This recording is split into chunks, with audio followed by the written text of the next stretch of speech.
Most people like to think that cheerleading is stupid, that there's only one type of cheerleading, and all cheerleaders do is yell and cheer on sidelines.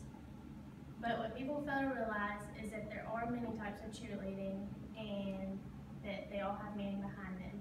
I'm a newly retired cheerleader. I've cheered since I was 4 years old, so I know all the different types and meaning all behind each one of them.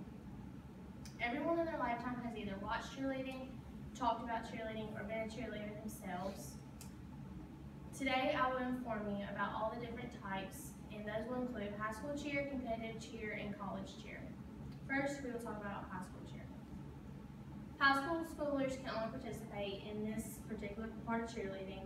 They are divided up into size, which is small, medium, large, age, if they're varsity, which is all-girl, co-ed, male or female in divisions 1 and 2. They do go to competitions, but they compete on a hard mat. They do have a dress code, and their dress code is based on like if they can attend the pep rallies in that particular uniform. They have to be able to attend class, and they have to have a particular type of bow. Their bow cannot be too big. High school cheer is the most strict part of cheerleading of all different types. If you go to varsity.com, they have the guidelines and rules listed there, and if you violate any of those, you will be disqualified from that competition. And ncavarsity.com can provide further info. Next, we will talk about competitive cheer. Competitive cheer is usually the ages of 6 through 18. They are split into divisions, which is small, medium, and large. If you're varsity, which is all girl, co-ed, male or female, or if you are a particular age.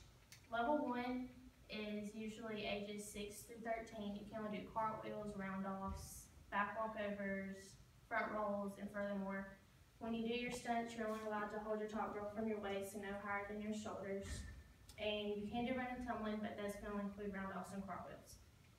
Level 2, you are at the ages of 12 through 15. When you tumble, you can do your back handsprings, you can do round-off back handsprings, you can do a series of back handsprings.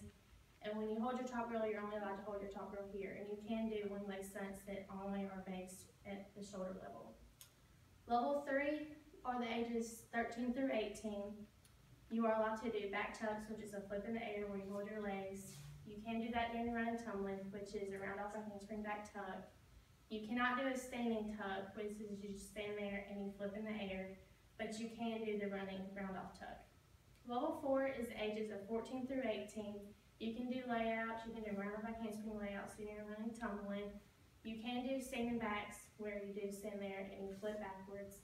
And during your stunts, you are allowed to go above your head, and you can be in one leg.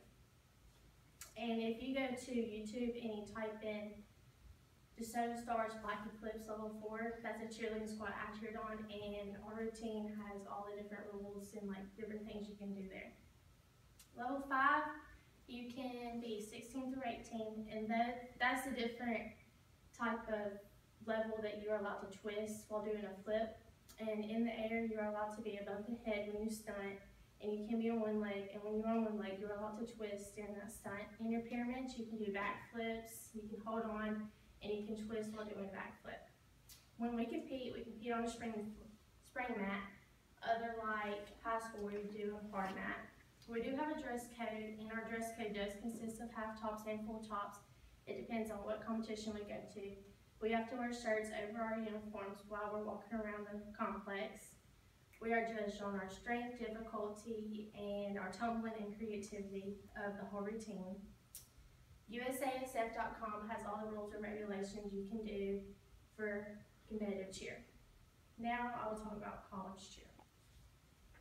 College cheer is a step up from high school. They do cheer at games and they do travel competitions. They also compete on the hard mat.